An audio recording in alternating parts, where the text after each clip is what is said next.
The US doesn't actually want Ukraine's victory against Russia. Yes, you heard that right. Not only the US, Western allies don't want Russia to lose.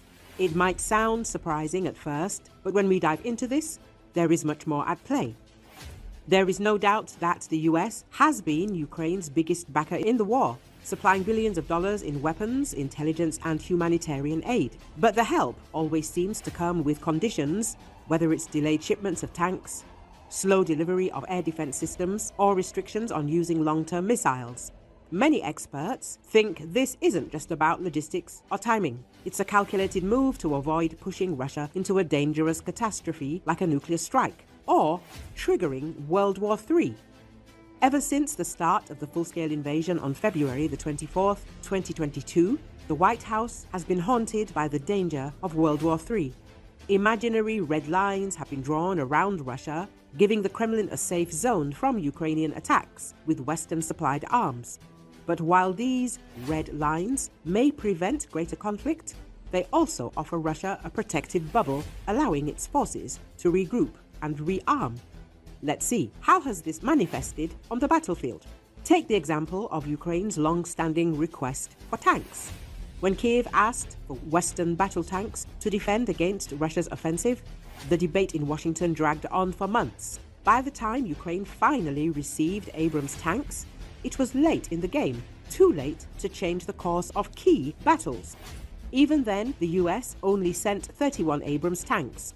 While this might seem like a generous move, it's laughably small when compared to Ukraine's actual needs on the battlefield. The Ukrainians need hundreds, not dozens, of these tanks to make a real difference, especially when covering a front line that stretches over 870 miles.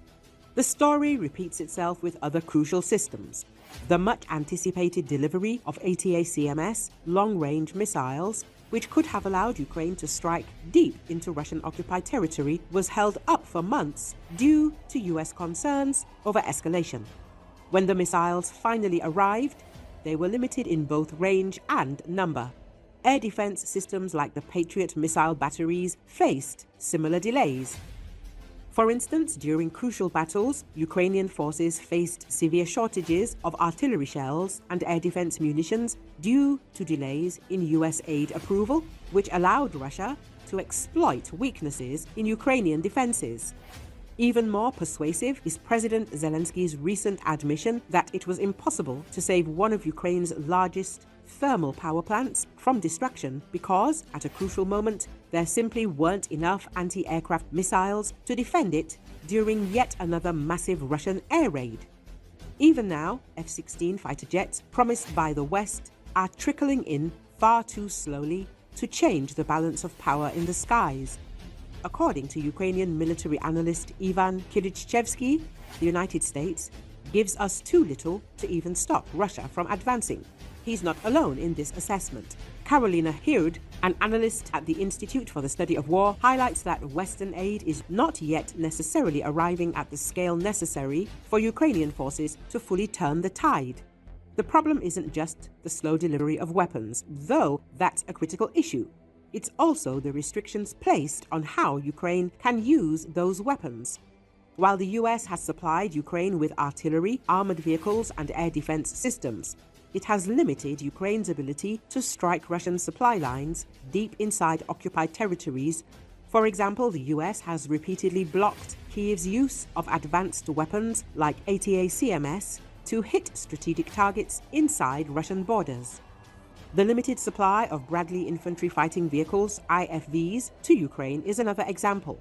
These vehicles have proven highly effective in defense and in taking out Russian armored groups.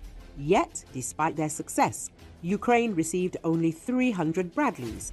To put this in perspective, a US armored brigade typically has 125 Bradleys to cover just 9 miles of the front.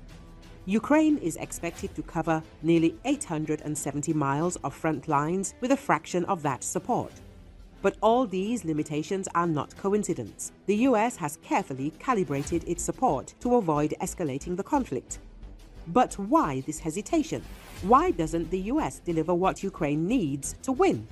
Washington doesn't want Russia to win the war outright, but it also doesn't want Russia to collapse entirely. The US government is highly cautious about sending weapons or providing support that could push Russia to escalate the war beyond Ukraine, including attacks on NATO allies or the use of nuclear weapons. The concern is that an outright Ukrainian victory could destabilize Russia, potentially leading to civil unrest or a power vacuum that could have unpredictable consequences, including the loss of control over Russia's nuclear arsenal. Another mega constraint is US influence in the Indo-Pacific region. The US sees China as its primary long-term rival. This geographical reality means that while Washington is committed to supporting Ukraine, it is also mindful of not over-exceeding its resources or attention away from the growing challenge posed by Beijing. The US is balancing its military aid to Ukraine with the need to maintain a strong presence in Asia, where tensions are rising over Taiwan and the South China Sea. Any significant escalation in Ukraine that demands more US military involvement could divert attention and resources from the Indo-Pacific, weakening Washington's position in confronting China's influence. Moreover, the US is wary of pushing Russia and China closer together, as this could form a more powerful adversarial bloc against Western interests. But what about the future? Could the US continue support for Ukraine? The answer isn't simple. In early 2024, debates in the US Congress over the next round of aid for Ukraine showed signs of growing fatigue. If Vice President Kamala Harris wins the presidency, the US might shift its stance, urging European nations to shoulder more of the burden. There's a growing bipartisan push in Washington for more restrained foreign engagement, especially as the US pivots its defense priorities toward the Indo-Pacific region and the strategic competition with China. Trump also made clear his position during presidential debates that he doesn't want Ukraine's victory if he wins the election. He will go for ceasefire. All eyes on Europe now. But here's the catch. Europe isn't prepared. European countries have limited production capabilities for ammunition and military equipment compared to the US. They're dealing with problems like public fatigue, economic concerns, and divided opinions, which limit their support. In many European nations, people are growing tired of the war and the large number of Ukrainian refugees. Countries like Poland, Hungary, and Romania are feeling the strain, with some seeing the refugee situation as a financial burden.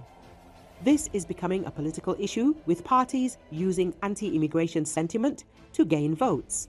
Surveys even show that many Europeans don't believe Ukraine will win, preferring a peaceful settlement instead of a prolonged war. These attitudes affect European unity. While some nations like Austria, Hungary, and Greece push for peace talks, even strong supporters like Poland have seen a drop in confidence, with fewer people believing Ukraine will come out victorious. This makes it harder for European governments to keep up their military aid, leaving much of the responsibility on the US.